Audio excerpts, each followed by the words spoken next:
राम, आज तक किसी ने मेरा सत्य जानना नहीं चाहा, लेकिन केवल तुम हो राम, जिसने बिना किसी भय के इस पत्थर की भावना को समझा। तो सुनाइए वो सत्य मां जो बरसों से इस प्रतिमा के पीछे छुपा है।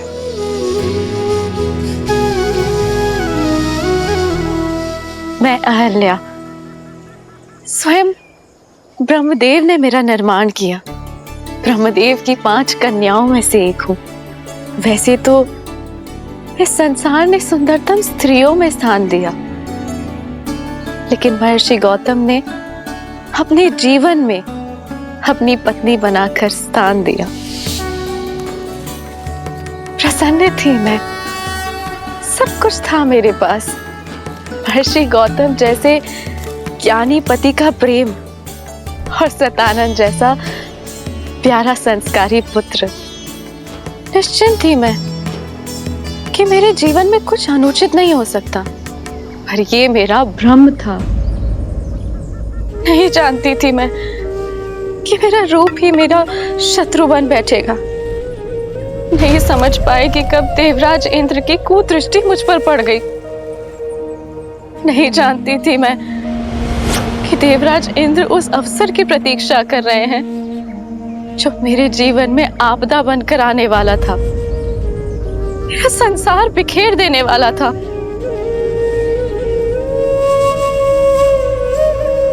अग्नि मेरे पुरोहित यज्ञस्य देवनृत्य। अहिल्या।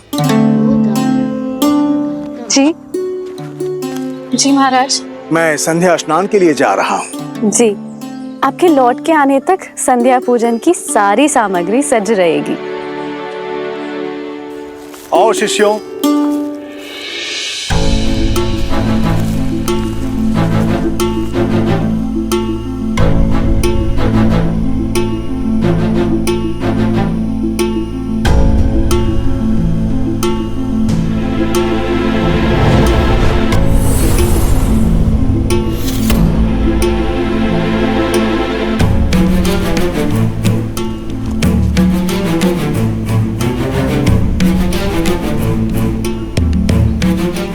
पुत्र सतानंद, तुम्हारे पिताश्री संध्या स्नान के लिए गए हैं और अपने वस्त्र यहीं पर भूल गए। तो जाओ और तुम्हें ये दे के आओ। जी माँ।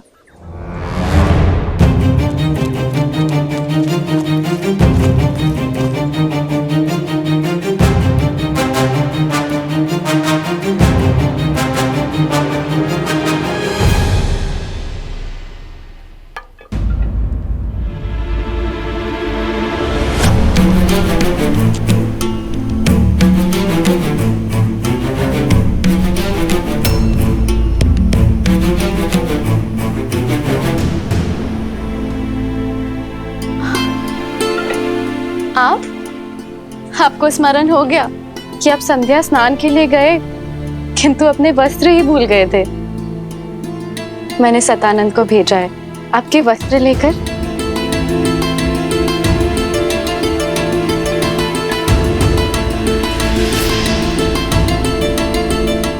इसीलिए हम अपना वस्त्र छोड़कर गए थे कि तुम सतानंद को बाहर भेजो और हम दोनों को एकांत में कुछ समय मिल सके। अहिल्या,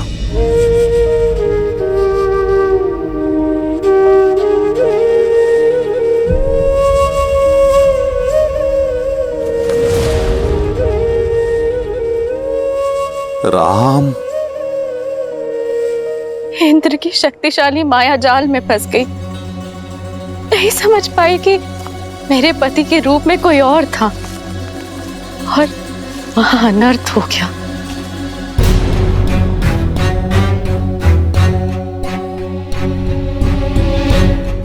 कौन हो तुम?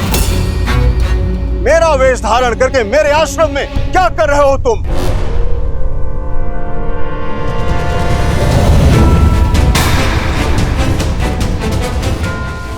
इंद्र? देवता होते हैं मनुष्य और ऋषियों की रक्षा के लिए, परंतु तुम एक ऋषि पत्नी के साथ, ना ही तुम देवराज होने के योग्य हो, ना ही यज्ञ की आहुति प्राप्त करने के योग्य। नहीं नहीं नहीं ऋषिवर, ऋषिवर मुझे क्षमा कर दीजिए, मुझसे बहुत बड़ी भूल हुई है ऋषिवर। तुम्हारे पाप के कारण जीवन के प्रत्येक क्षण में तुम्हें शाप भोगने के योग्य हो तुम।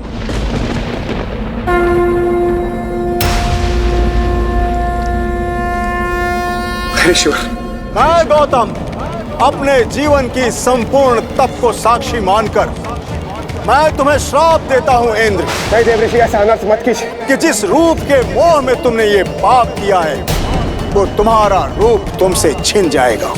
तुमने इंद्रत्व का अपमान किया है भोगी, तुम आजन्म रोगी रहोगे। तुम्हारे संपूर्ण शरीर पर सहस्त्रों घाव हो जाएंगे। तुम अपना पुरुषत्व खो दोगे इंद्र। असुर तुमसे युद्ध में विजयी होंगे। तथास्तु।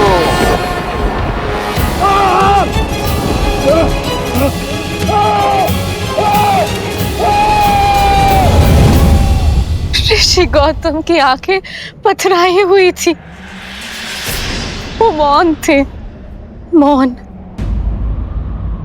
जो मेरे जीवन में महाचक्रवात लाने वाला था। क्या अपराध था मेरा ये कि मैं एक सती होके अपना सत्य सिद्ध नहीं कर पाई, या ये कि मैं एक दुष्ट के मन की मलिनता को समझ नहीं पाई।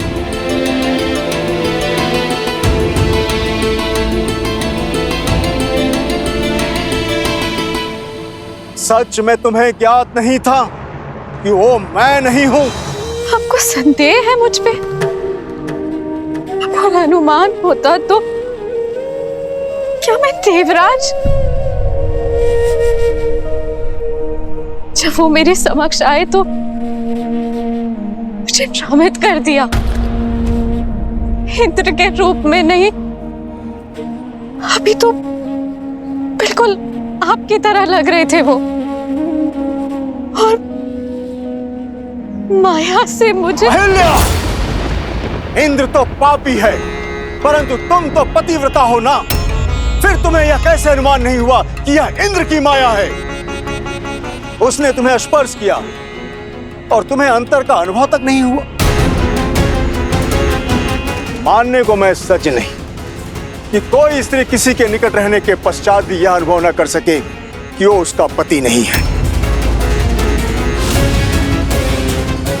सत्य बोलो अहिल्या, एक ऋषि पत्नी होने के पश्चात भी ऐसा तुच्छ व्यवहार।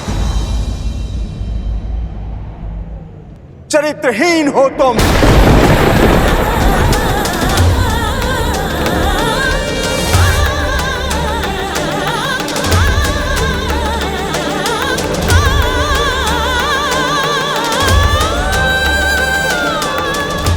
जो स्त्री शब्दों से, भाव से, स्पर्श से किसी की भावना को न समझ सके वो पत्थर के समान होती है।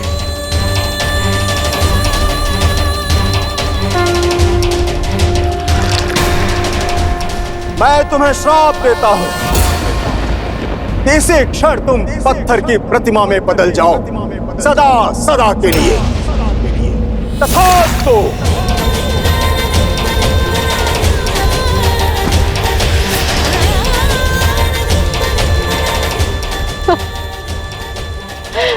अनर्थ मत कीजिए आर्य, मेरी बात तो सुन लीजिए, मेरे पक्ष का सत्य जान लीजिए। जो देखा उसके पश्चात भी अब क्या कुछ शेष है सुनने के लिए? नहीं अहिल्या, तुम क्षमा के योग्य नहीं हो। मेरा श्राप अवश्य पूर्ण होगा। तुम्हें यह पीड़ा अकेले ही भोगनी पड़ेगी, और जो कोई भी इस क्षेत्र में प्रवेश करेगा तो तुम्हारे पाप का भागीदार बनेगा। तुम्हें श्राप से वही मुक्त करेगा जो काम, क्रोध, मद, मोह, लोभ और मत्सर से मुक्त होगा।